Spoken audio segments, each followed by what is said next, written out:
เก็บยอดมะละค่ะ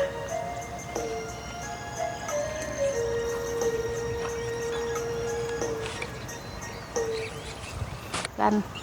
ว่าขาเราจะรอดไหมนะคะ น่าจะรอดนะนี่บรรยากาศเช้านี่อาทิตย์กำลังจะมาแล้วน้องก็มารดน้ำผักแล้วมั้งน่ะมอไซค์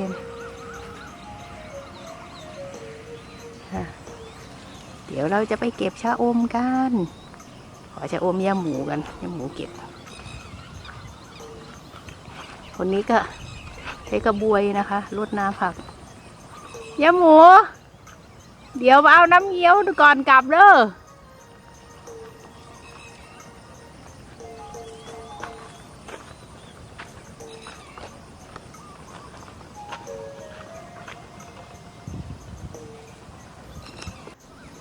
อย่าหมูเก็บไปส่งเขาเหรอ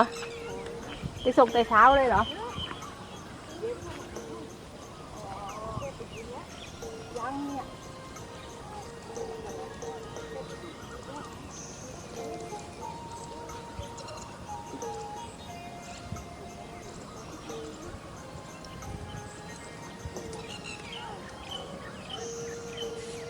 วันนี้วันหยุดเนี่ยเขาไม่ให้ไปวัดใช่ไหม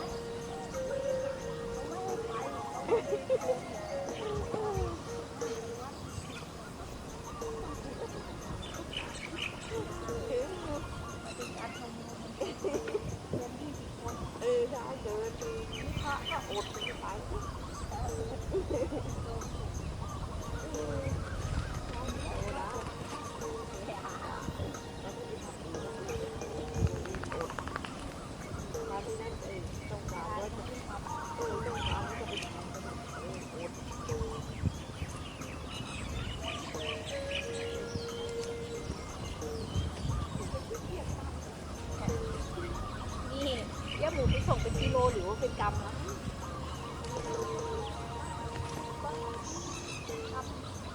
ดูสิเก็บไม่ได้จะโอบเก็บนะเก็บเยอะเลยเก็บต้องดูเยอะแยะนี่ถ้าแบบเกิดหมดเดินนะ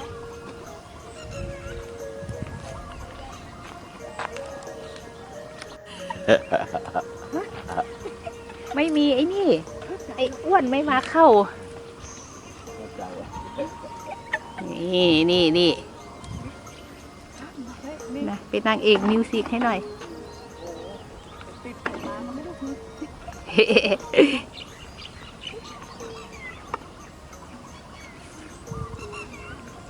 พี่นกกระแตแต้แวดมันไปไหนล่ะร้องทั้งคืนน่ะมันไม่หลับไม่นอนมันร้องอยู่ตรงนาเนี่ยแวดย่าบอกมันชื่ออะไรนกแวดตะแวดอะไรไม่รู้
ตอนเรากาเยอะๆนี่เขาไว้ทำอะไรเนี่ย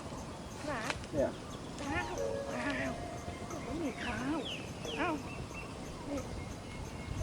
รู้ ไม่เขากอไว้ถึงเยอะไม่เห็นแล้วเขาไปดำเลย ไม่ก็ใช้เครื่องดำ อ๋ออันนี้มันเหลือใช่ไหม เขาเรือเผื่อไว้ซ้อม เช้าแดดยังไม่มานี่ตื่นมาก็หน้าไม่ล้างนะคะ มาตัดผักเลย เพราะเดี๋ยวแดดร้อนตอนนี้แดดยังไม่มาใส่เสื้อนี่ชุดนอนนี่ชุดนอนเมื่อคืน ใส่ชุดนอนย่า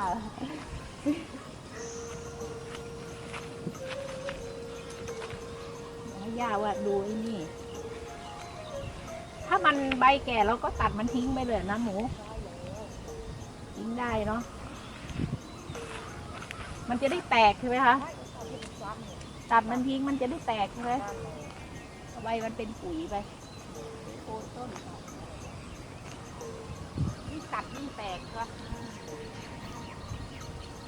ใบแก่ทิ้งไป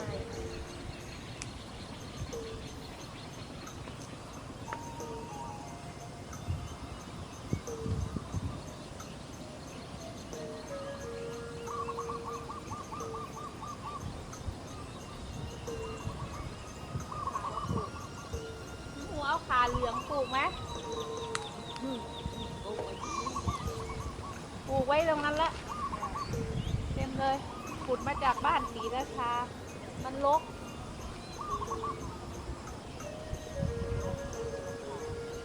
ใช่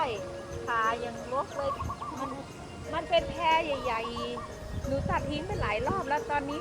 ก็ตัดแล้วมันก็ยังออกมาอีก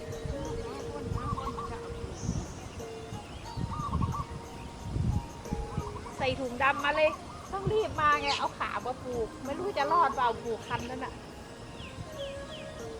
แต่หนูปลูกทุกวันอ่ะ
ว่าจะรดน้ำต้นไม้ตรงนี้นะ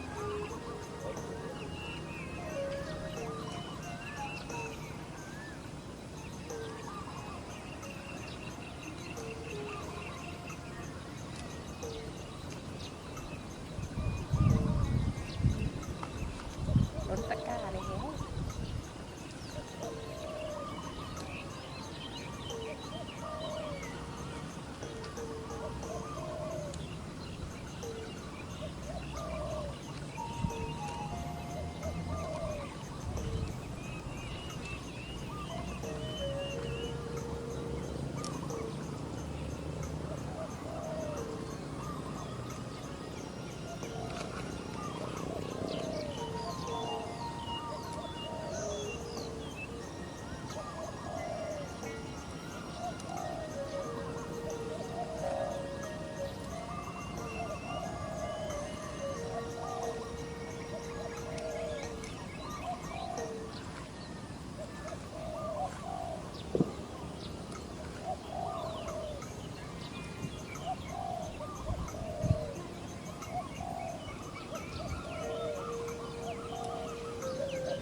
ล้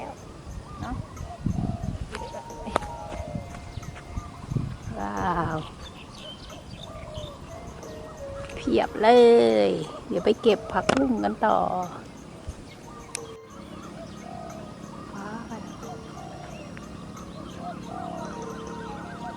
เวลา6 โมงฟ้ากำลังจะมา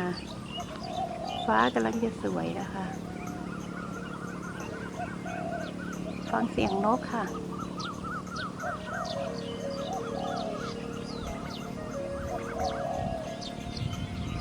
นกร้องทั้งวันทั้งคืนเลยค่ะที่นี่เมื่อคืนก็ร้องทั้งคืน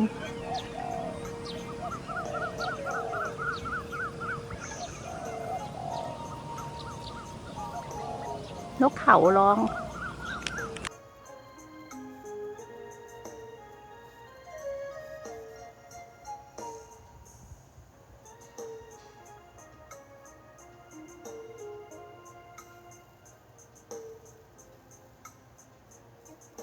ลุงกำลัง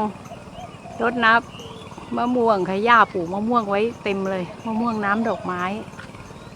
มีดอกกล้วยนะคะปลูกแทรกไว้สวยงามดีแท้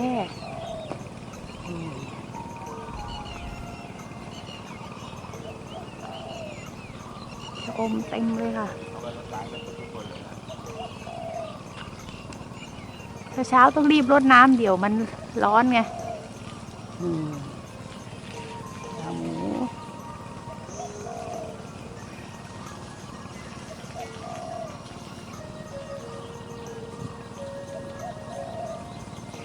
นี่แหละค่ะบ้านสวนกลางทุ่งนาตรงนู้นตรงลิ้นจี่ทีนี้ไม่ออกลูกอีกตามเคย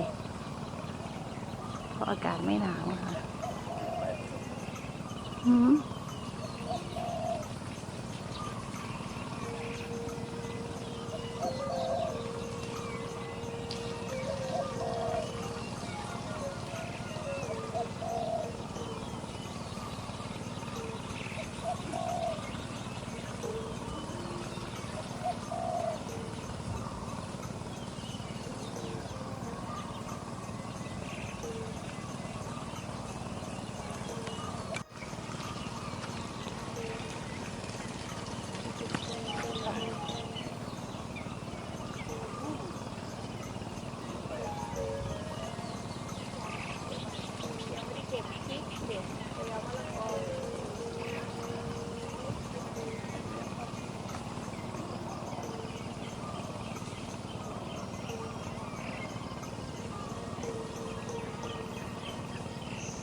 ได้ก็เอากล้องเล็กนี่ไปเด็ดเอามือถือด้วย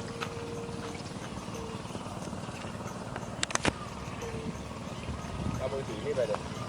เหรอ ก็คือขี้บัวนะคะย่าเขาทำทุกคนแหละน้าด้วย ใส่ขี้บัวหมดเลย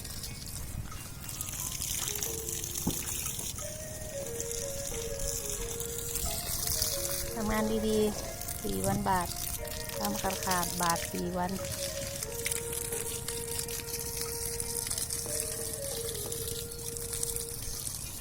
ดินงงในดงกล้วยนะน้องอย่างนี้เลยอะ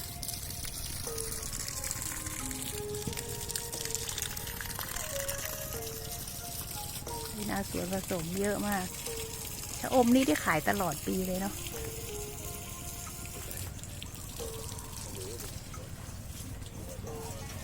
ฮะอะไรนะ กลัวไหมอ่ะแกพูดเหรอแกพูดเมื่อไหร่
น้าเอาขี้หัวมาใส่ปลูกมะนาวเต็มเลย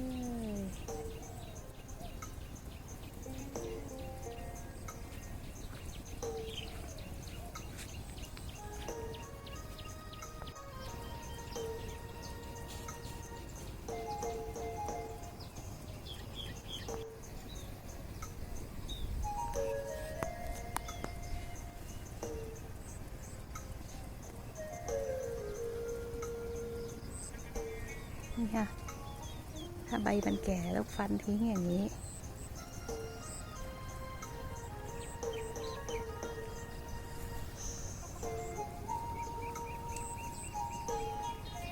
ติดหัว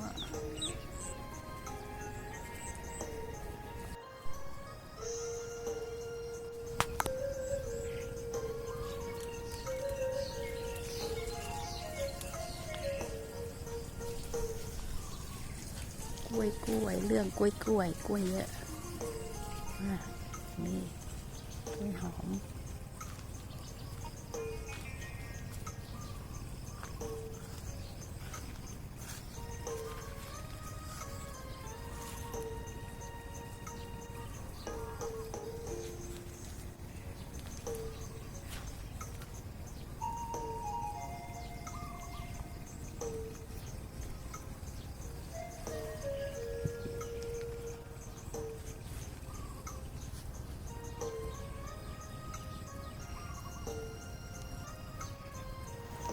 ขอบคุณเพื่อนๆมากนะคะที่เข้ามารับชมฝากกดไลค์กดแชร์กดติดตามบ้านแก้วด้วยนะคะช่องอรุณกมลนรสิงห์ค่ะ ขอบคุณมากค่ะสวัสดีค่ะ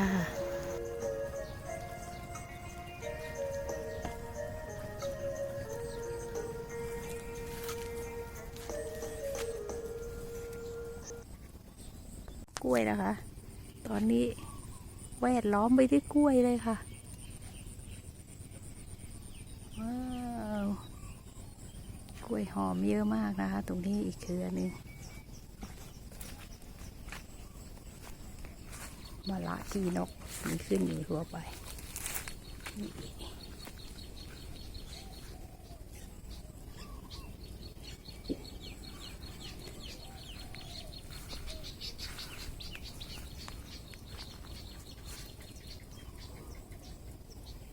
ล้วย